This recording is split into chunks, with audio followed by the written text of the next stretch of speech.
and welcome back to Sundays in the Garden. If you're new here, my name is Sarah, and on this channel I share all of the things I'm getting up to in my English cottage garden and allotment area.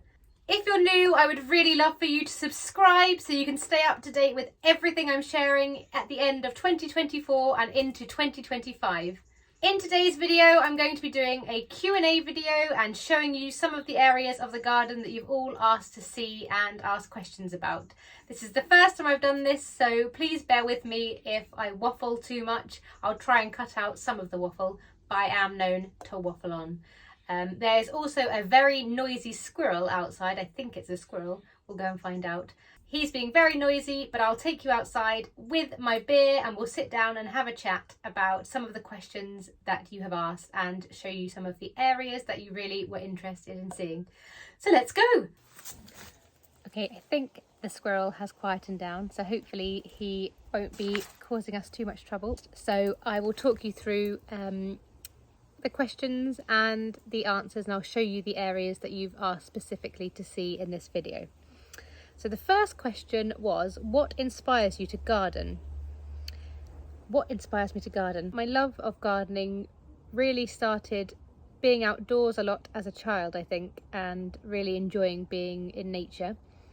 And then visiting friends' gardens that had veggies growing and things, and really enjoying eating peas from the pod, fresh from the garden and that kind of thing. My granddad was one of the most special people in the world to me, and he was great in the garden, and we used to talk about the changing seasons. We used to sit at the kitchen table and talk about the leaves changing or when the bulbs were coming up, and we'd sit talking for probably hours about that kind of stuff and looking at it all, and it was a shared interest with him, and he was one of my favourite people in the world, so that has stayed with me. I think lots of people have that connection with maybe grandparents' gardens and things, and enjoying being in their grandparents' or parents' gardens and that carrying through with them into their own homes and their own garden journeys.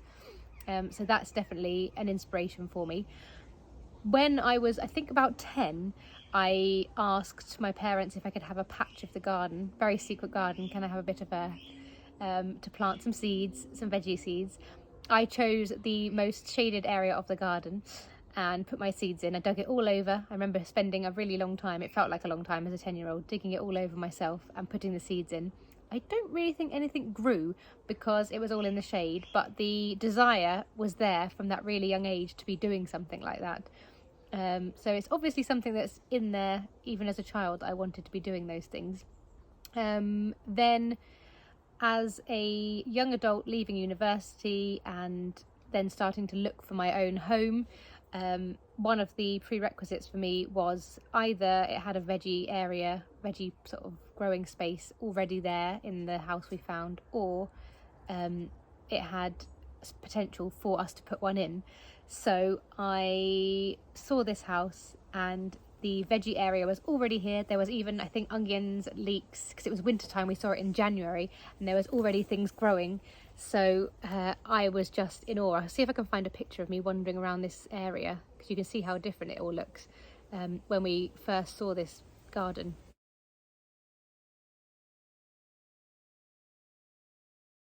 But it was in its dormancy phase, and anyone who's followed me for a while will know what the garden looks like in the winter. It's very different to how it is now when it's all in full bloom.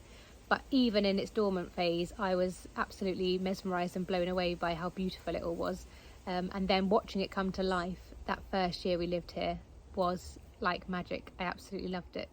Everyone knows watching a garden come to life has that magical feeling, and it definitely does in this garden in particular, because it was so well cared for and well loved by John, who used to live in this house before us. I think he created this garden, and it has seen a lot of changes since we've moved in, but a lot of his original structure is still here, and will always be here because I love what he did with the garden. Next question was, what valuable lessons does gardening teach you? I think I was thinking about this, and I think the two main ones that spring to mind are patience, because you can't just plant a seed and get the end result, and often we have problems with pests and things don't go according to plan. And whatever you plant takes time to grow and produce the effect that you're looking for. So patience is the first thing that gardening teaches us, I think. And another massive one, particularly in this garden, I've seen it in many different situations, is hope.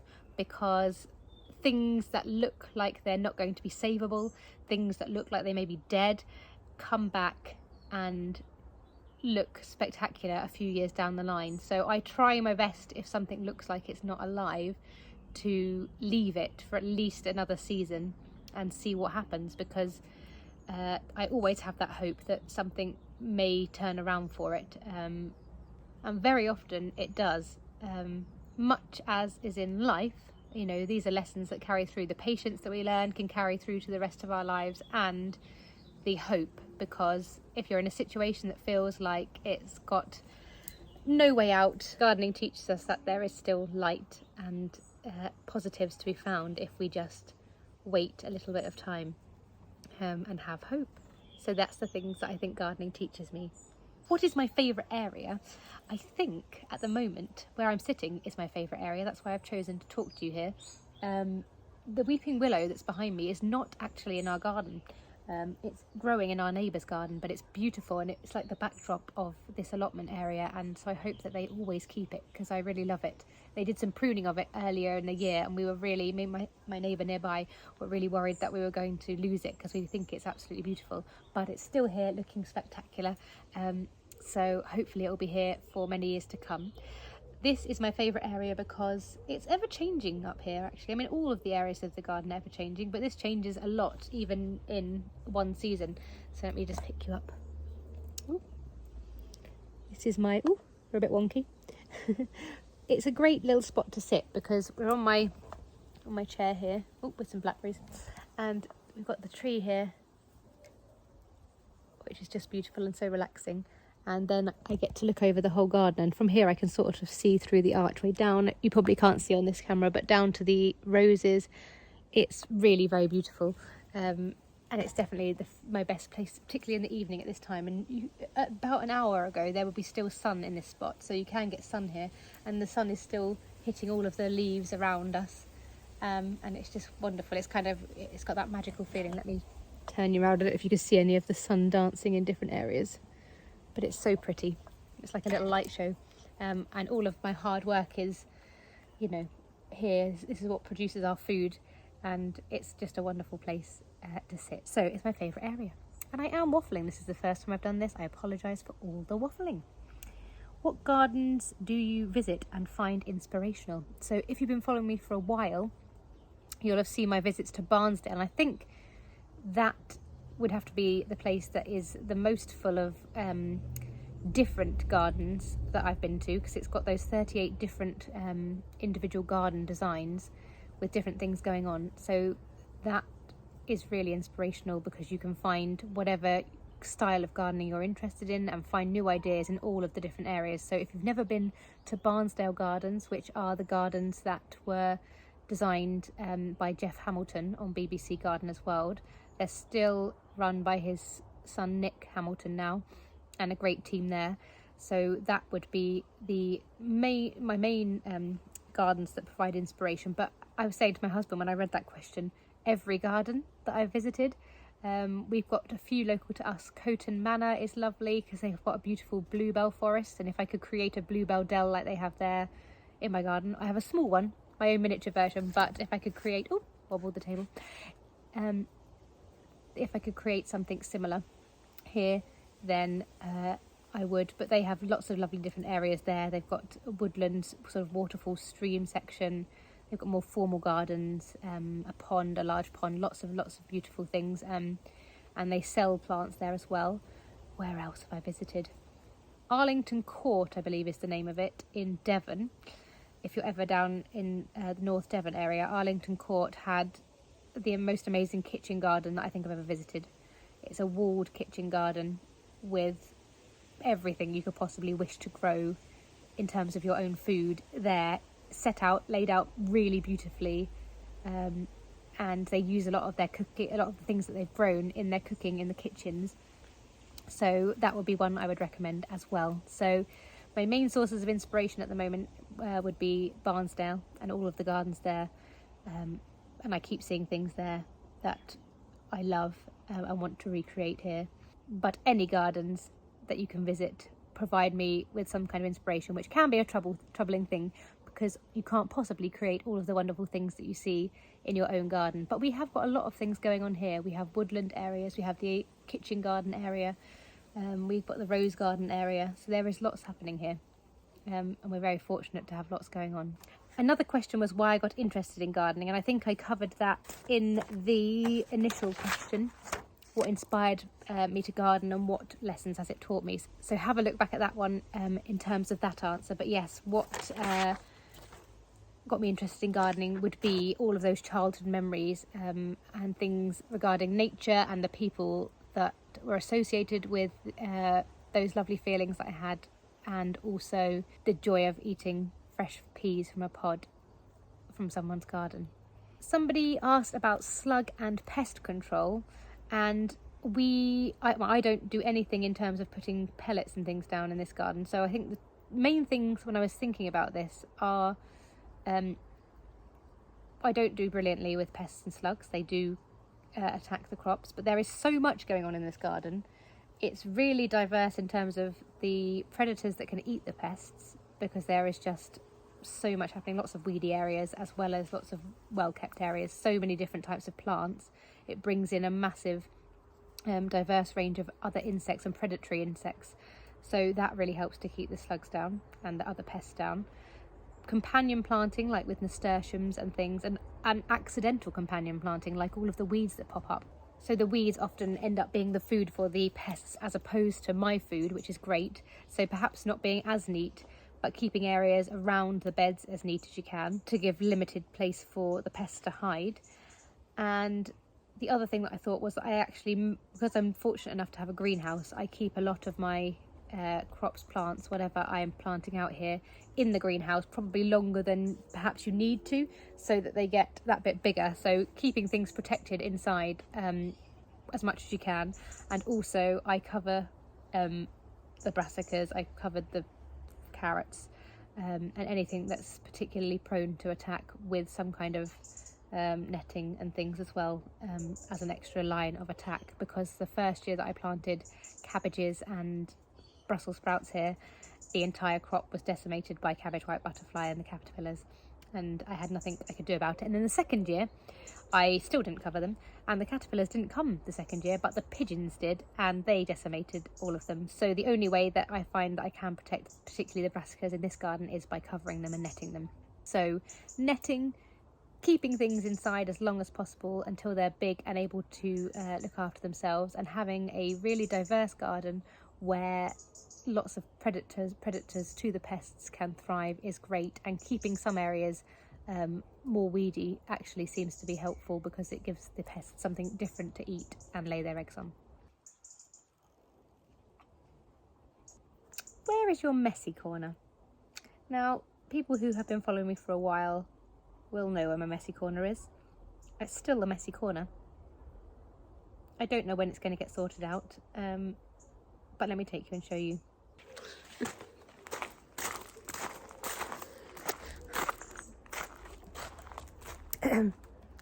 We have the nettles, we have the mouldy netting. This is my very organised pot store down here, which has thorns, probably blackberry canes growing through it, nettles. Every time I go down here and try and clear it up, I find several newts, because the newts seem to love this particular spot in the garden. So they are often underneath the pots and in the pots, which makes me less inclined to clear it too much, because they seem to like it down here. But I will. My compost bin, which has I don't really know what that is. It does. Oh, hello. Where are you? I have a resident robin called Flash. Where are you? We have a couple actually, but there's one who is particularly tame. I think everyone has a robin, don't they? And he is just so cute. And he comes down and he comes really, really close. I haven't yet managed to feed him from my hand. I've seen a few people manage to do that. Hello? Who's that? Somebody. A blackbird, probably. So that's the messy corner. And it's been like that for a while. When will it not be the messy corner?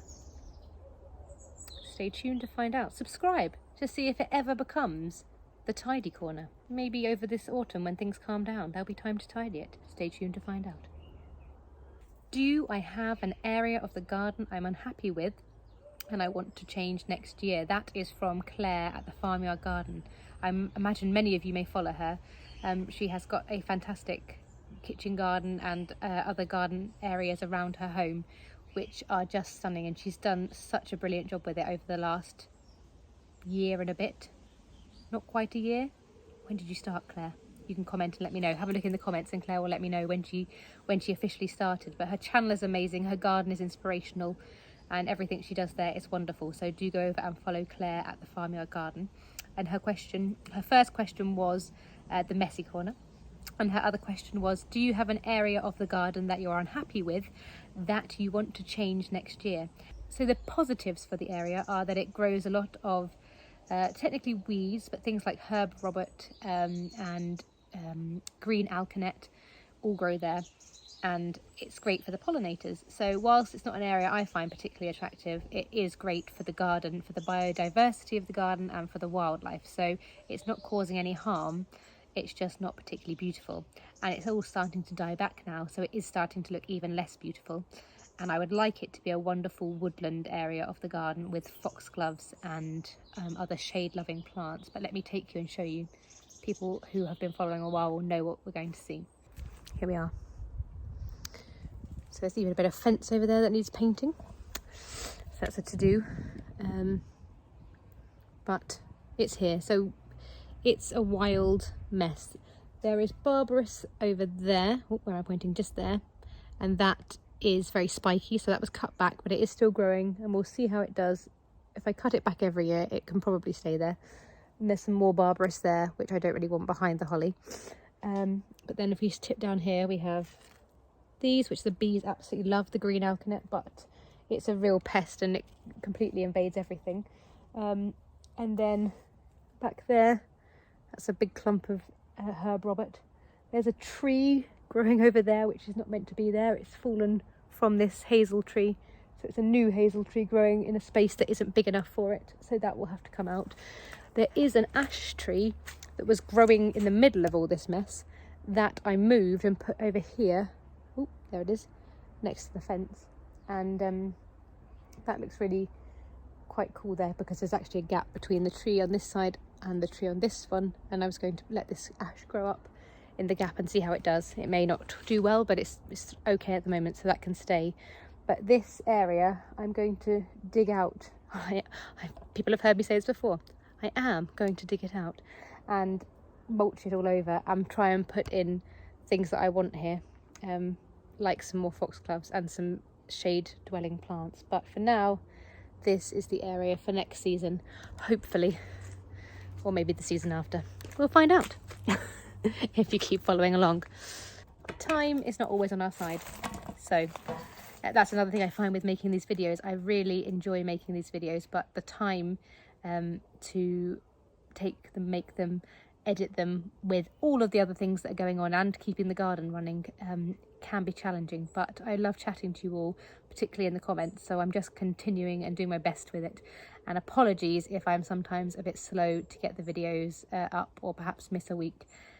Because I really appreciate you continuing to follow along and comment, and I hope that you still enjoy what I share when I'm able to share it. So that brings me to the last question. Well done if you've managed to stay on this long and not tune out and fall asleep. Apologies for all of the waffling. Hello? Where are you? Can you hear that? I love that song. I can't see him, but he's around. And he's singing a beautiful song. Are you part of the video?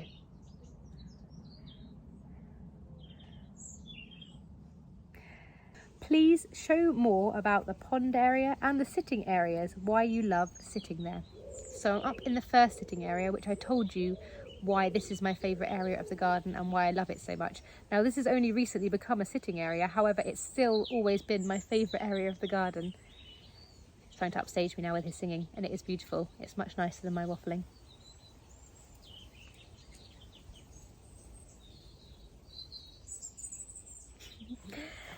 So this sitting area is new, but the area has always been my favourite, so I've often just stood here and looked back down the garden because you can see the whole thing all the way back to the house from here, and it's a beautiful outlook. So this sitting area was a long time coming.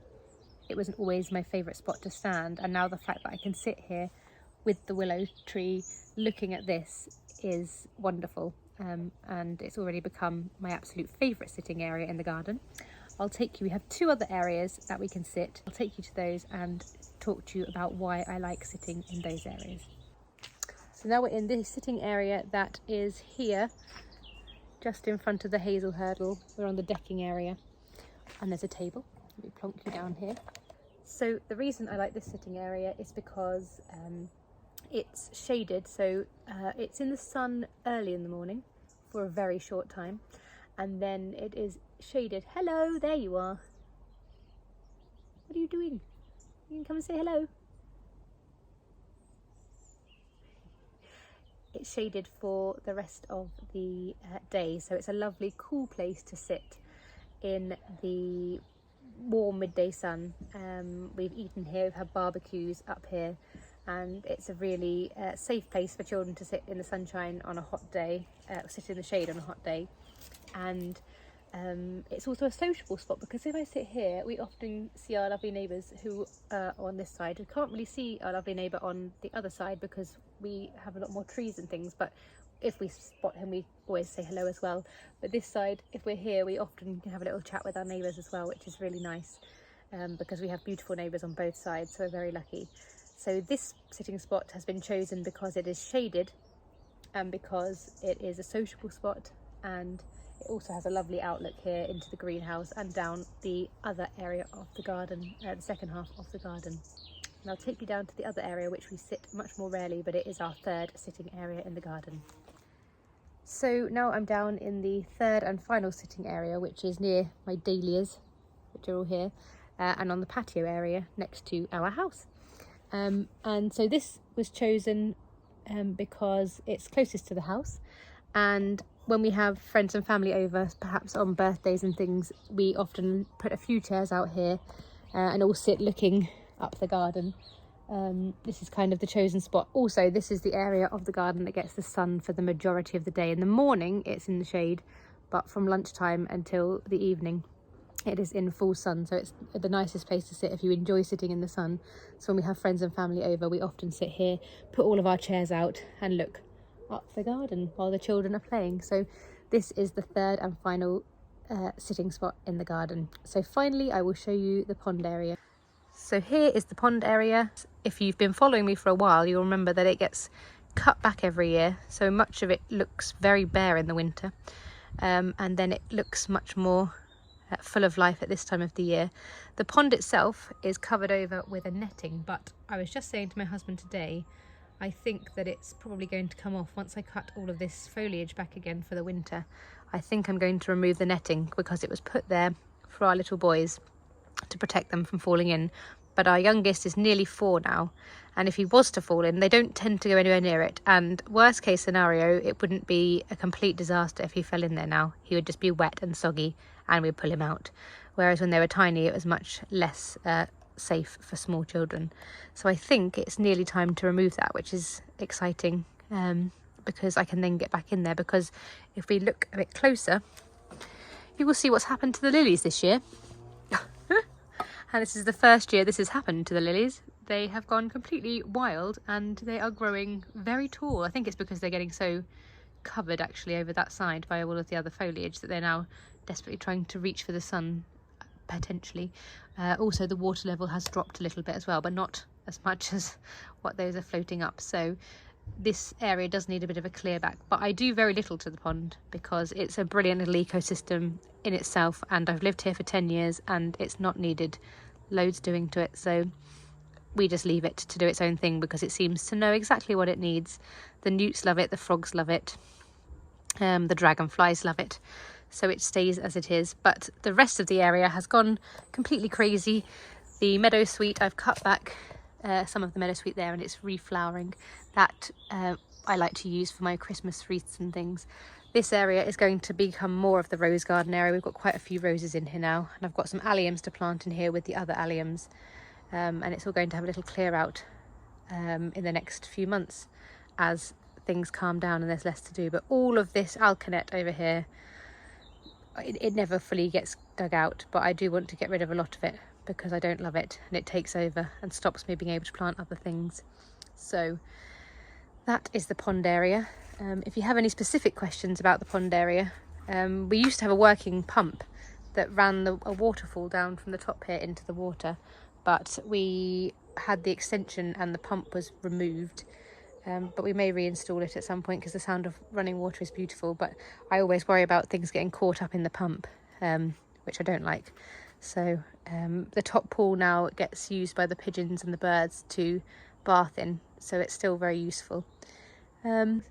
And the rose that looked to be dead over here has been cut right back, and if you have a look just here, there's lots of lovely new growth coming from it now, and it does look very healthy. So I'm really hoping, these lessons of hope we were talking about, that it will come back. So we will see. But this is the pond area. So if you have any specific questions about it, just let me know and I can talk you through the area you're most interested in. I made it through all of the questions. There was lots of waffling. I did feel a bit silly talking to my camera in the garden when my neighbours are probably all listening and thinking I'm completely balmy. But I hope that I did answer your questions, albeit rather long-windedly. And if you've got any further questions, I'm always really happy to chat with people in the comments, and I'm looking forward to my first meetup with garden tubers, YouTubers. What do we call ourselves? See, I'm completely clueless. I'm going to hopefully be meeting up with a couple of other lovely people, Kerry at Dog on the Plot and Claire at the Farmyard Garden, at the Malvern show, in the Malvern Autumn show in September, at the end of September. So I really value the community that is building on here and the people I'm getting to chat to. Can't wait to meet some of them, and I hope you've enjoyed the video. If you have, again, please don't forget to like and subscribe, and I look forward to seeing you all again next time. I'm going to go now and say hello to my robin friend. Take care, and I'll see you again next time. Bye!